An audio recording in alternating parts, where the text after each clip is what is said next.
Catch the spirit of the game, the Hastings Sodbusters. Throwing strikes, being efficient with our pitches, making those routine plays, and having a great approach at the plate. So just keeping things simple and just building up that team chemistry as much as possible, I think, will help you win some games. 1-2. Swing and a miss as the Sodbusters strand the bases loaded to keep this a tie game. This one is bounced back up the middle and into center field for a base hit. 1 run scores. Here comes Printer around third. Our fans recognize that, and they know that it's a family atmosphere at our place, and that's what we like. To the left side and through for a base hit. The go-ahead run scores as Jensen delivers once again.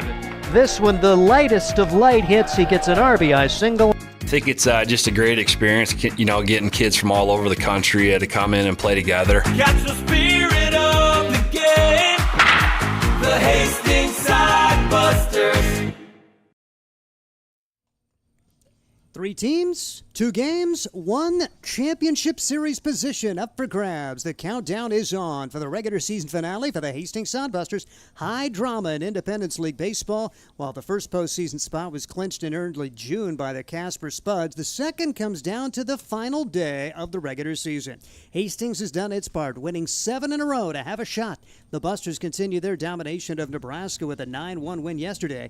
They had to wait out a spearfish rally to know whether today's game would have relevance. The Sasquatch came back from a 7-5 deficit for a 10-9, 10-inning win over Fremont. It's win and in for Fremont. Hastings must get a victory and hope for a Fremont loss. Spearfish has to win and needs a Hastings loss to reach the postseason. It's all we can ask for. Meaningful baseball in July. I'm Steve Stein with producer Mason Hendricks. We'll get the perspective of Ryan Valenta soon. When we come back, we'll have a Sodbuster Spotlight with Cohen Evans of Grand Island. This is Sodbuster Baseball. Hi, I'm a baseball umpire. Now, my job can get pretty stressful. I have to keep my eyes open at all times, and if I don't make the right call, people boo me. So to relax, I visit a Nebraska lottery retailer like this one and buy some scratch tickets. It always calms me down. Hey, you cut in line. I did not. All right, you're out of here. Hey, he didn't cut. All right, you're out of here. I feel better already. The Nebraska Lottery. Top prize odds vary by game. Dog Roll Patrol provides reliable and professional pet waste management services in the Hastings area.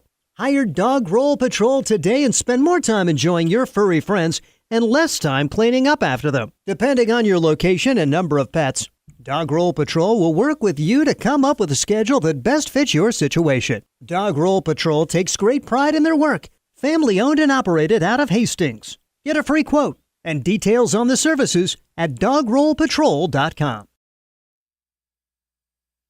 It is a Sodbuster Spotlight, an opportunity to hear from Cohen Evans, Grand Island guy who's got a chance to pitch for the Sodbusters down the stretch. Health-wise, let's start with that. How's the arm come back from surgery? It's doing pretty good. It's just getting better every day. So just stacking days at this point, just getting better. Tell us a bit about what you're hoping to get accomplished here during your time here in Hastings. Yeah, I mean, I just have a lot of personal goals to just get better and help the team out any way that I can. What's been the toughest part of coming back from the surgery? Toughest part of coming back from the surgery was probably just, getting my confidence back, all that. I'm sure that's what everybody says, but it's true.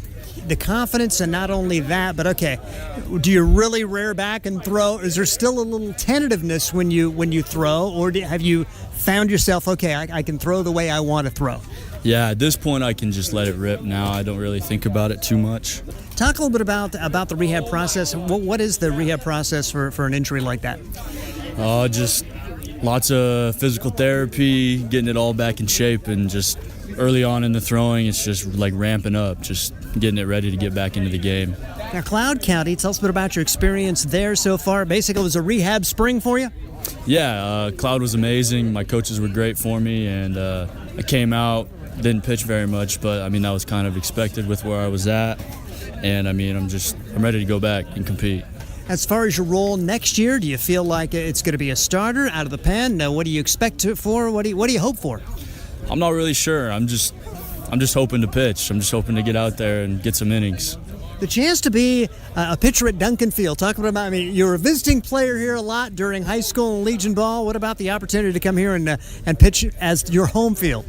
Yeah, I mean, it's great for pitchers. I mean, haven't seen a home run yet this season here, so It's a pitcher's dream. And you've got some guys. There are got some Hastings guys on the roster. Adams Central. Talk a little about getting the opportunity to maybe to play with some guys you went against. I know Borgman from up at Norfolk. Tell a little about that experience. Yeah, absolutely. I mean, they're great guys. And Creighton Jacobitz, he went to Hastings, and now he's on the team here. And he went to Cloud with me, so we're pretty tight. I was going to say, Creighton's had himself a heck of a summer. Talk about watching the way he has progressed during the course of this summer. Yeah, absolutely. I mean, he's just gone out there and dominated, and that's all you have to do. And this pitching staff overall, do you gain something watching some of the other guys, like a Braden Cork who goes out there and works really fast and throws a lot of strikes? Yeah, absolutely. I mean, every guy has their own thing, and it's pretty fun to go out there and watch them do their own thing. And it's neat to have different perspectives. I know you talked about your coaches at Cloud County. Talk a little about Danny Weiser, just coming off a season at Hastings College, and now he was your pitching coach. What has he brought to you in terms of some of the tips he's thrown out? Yeah, I mean, Danny's awesome. I think the guys really love him. I mean, we got his back. He's got ours. I think we wouldn't trade him for anybody.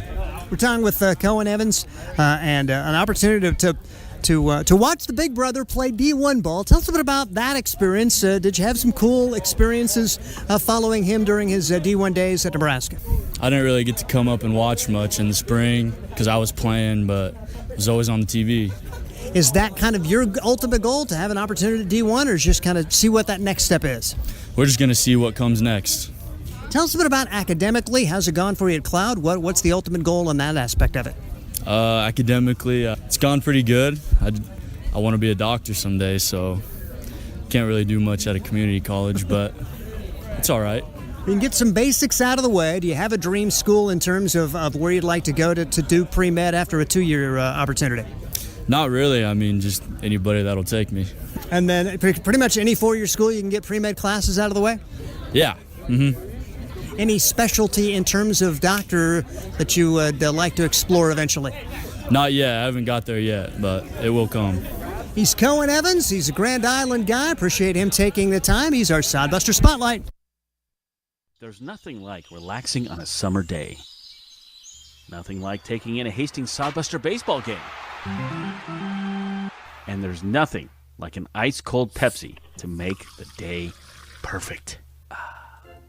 Pepsi Cola of Hastings wants to make your nothing like be the best day it can be, whatever the occasion. Enjoy your favorite refreshing Pepsi product throughout the Sodbuster season and make your nothing like memories. Pepsi Cola of Hastings, a proud sponsor of Hastings Sodbuster Baseball. Hastings Sodbusters baseball's in full swing, bringing you another fun-filled summer of high-level collegiate woodbat baseball at historic Duncan Field. A great way to spend a summer evening with your families at a Sodbusters baseball game. Go online to HastingsSodbusters.com for their home game schedule or to purchase tickets. Hastings Sodbusters baseball. It's a hit. Got the spirit of the game. The Hastings Sodbusters. Welcome back to Duncan Field. The Hastings Sodbusters getting set to go against the Nebraska Prospects as high drama as we come down to the final game of the regular season. Ryan Valenta, when we left the ballpark at Ryder a week or so ago and saw the Sodbusters lose a matchup to the Bison, we're thinking, probably not meant to be. Haven't lost since, and what a nice string to give themselves a chance heading into the final day. Pleasant surprise indeed, Steve, and definitely thought the same thing as you, thinking that, well, this might have been the dagger that stabs the hearts and kills the Sodbusters for good of their playoff chances, but here we are, one game to go and still talking about it. Super cool, and especially for last year's team that well underperformed their expectations.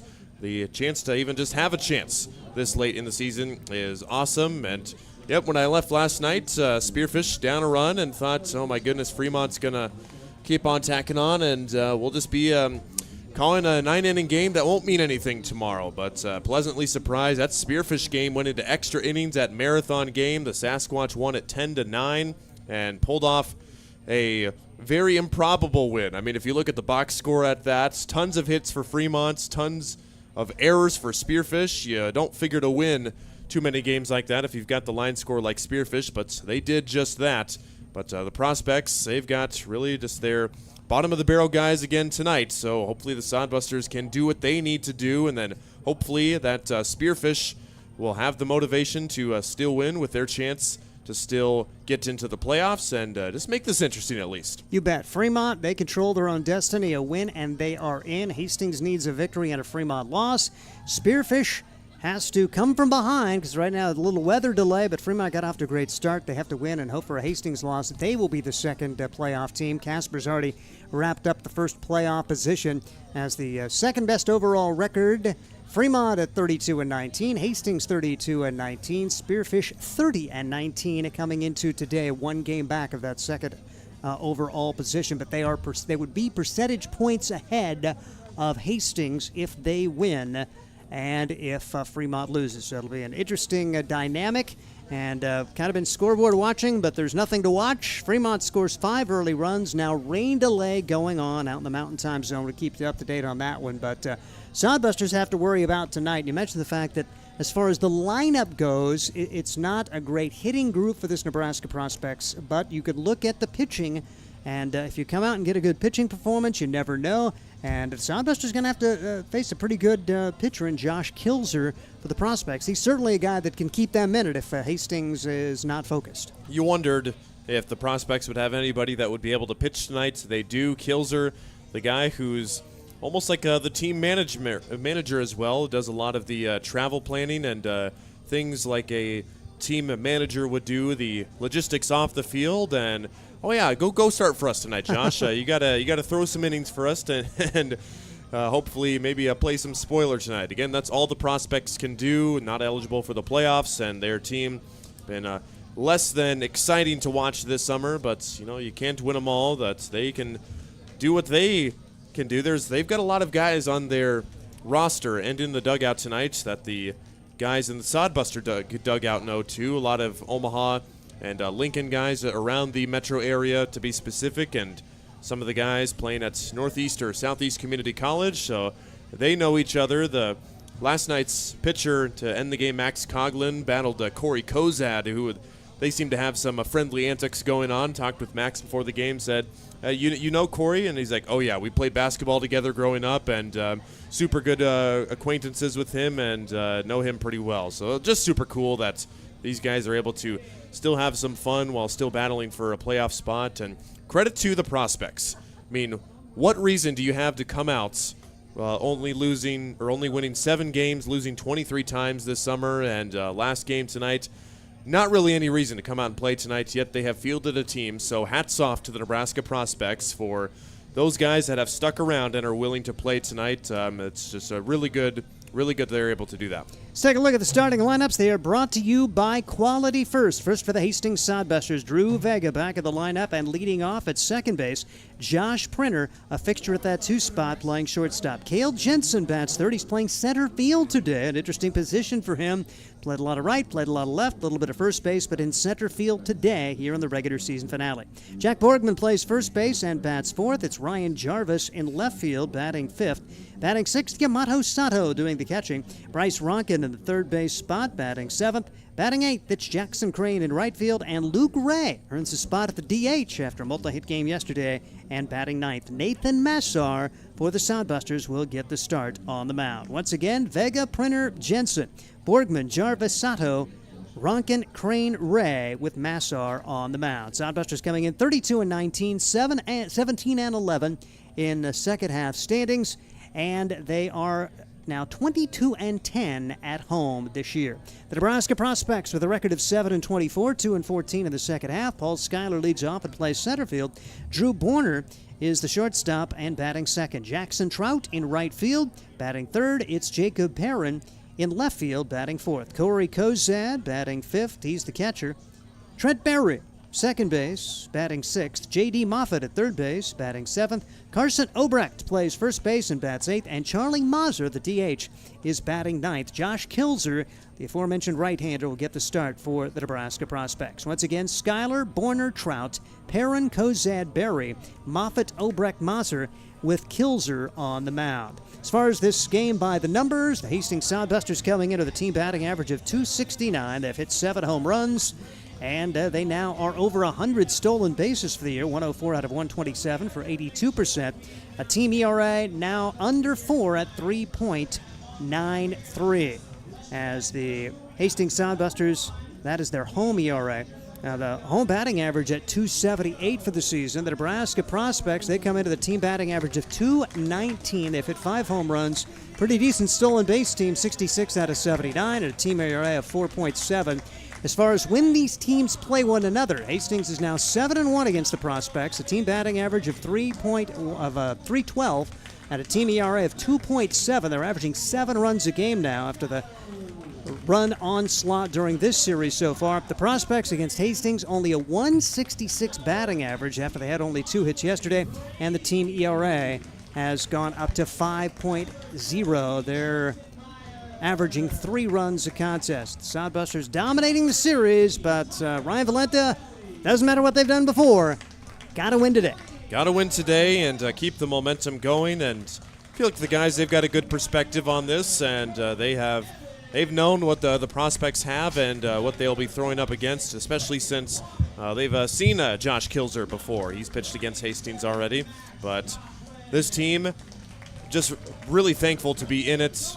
I mean, last night they didn't know, they left the ballpark not knowing too, just like we did, Steve. So it was probably a long night for some of them, realizing, well, we got to see, we'll reevaluate tomorrow and see what the game plan is. But I'm glad that Sodbusters back out in full force and honoring everybody on the team here today. They are honoring everybody that has been here, still on the team, and well-deserved as well. A lot of guys had to go their separate ways from the team for whatever reason, but all of the guys that have stayed with the Sodbusters for however long this summer, whether it's been since May 28th or whether it's been just for the past few weeks. Thank you, Sodbusters, for coming out and giving us a great show so far this summer, and hope for one more win here tonight to send the Duncan Field crowd out on a good note. And one of the cooler parts of this, Scott Galusha, owner, GM, just as nice a guy as you're ever going to meet, he is out there and shaking the hand of every person coming out of the dugout today. So just a neat moment, because you talk about a player's guy, and that is Scott Galusha, and just kind of neat to see him have interaction with every human being that gets announced. He went over with Nate Frew. Hey, I want you to mention every player today that's on the roster, and so every one of them getting their time in the spotlight before today's game. Pretty cool deal. Yes, and Sodbusters in their black uniforms, their slick black uniforms, definitely one of the favorites. All of them, they're pretty good. The Prospects love their blue uniforms today as well, and yeah, one final time, show the appreciation for the guys, and even head coach Danny Weiser, coach Andy Chase, and Corey Coranda. Appreciate all the work they've done this season. And exactly 2 months from opening day, we will go and start one more game, regular season game here at Duncan Field tonight. We generally don't do the ceremony of first pitch, but do you want to call this? I mean, you kind of have a little background here, and it's not every day we have somebody with a red dress throwing the ceremony of first pitch. Well, let's see how Madison does. Bounced right in there. That's a strike in cricket, Madison. Awesome. Madison Smith, the local TV anchor at KSNB Local 4, and her sports guy Marco doing the camera work there. And she's actually a high school colleague of Josh Printer as well. They got to rekindle before today's game. Super cool. And Printer actually caught the ceremony of first pitch. All right, here's the national anthem. You see by the dawn's early light what so proudly we hailed at the twilight's last gleaming, whose broad stripes and bright stars through the perilous fight o'er the ramparts we watched were so gallantly streaming, and the rocket's red glare, the bombs bursting in air, gave proof through the night that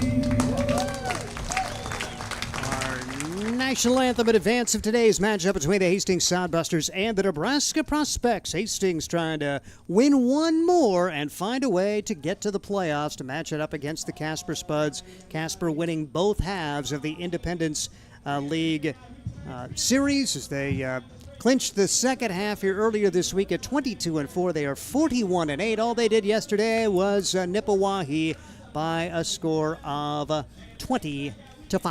So they're still swinging it okay. Kind of wondering how much they have left, but they've had all this time now. They can kind of set the championship series the way they want to set it for whoever they play. The Hastings Sodbusters today, it's Nathan Messar on the hill. He's 2-2, a 3.10 ERA, making his 9th appearance in 34 innings. He has allowed 12 runs, 10 of them earned, 18 hits, 49 strikeouts, and 19 walks. Got Braden Cork, the leading strikeout guy, but Massar has done a nice job in the strikeouts as well. And his last outing coming Monday at Owyhee, a game that the Sodbusters had to have, and he went 5 innings of 2-hit ball, did not allow a run, struck out 8 and walked 4. Nathan Massar, just a guy you'd like to have on the mound here on this final day of the regular season as they put one of their best out there with a chance to pick up a victory. High strikeout guy is Massar. Twice he has thrown over 10-plus strikeouts. And there's also been a few games where he's had probably a few too many walks that he's liked to, but overall, very solid for Massar, the Saginaw Valley State product. His buddy Ryan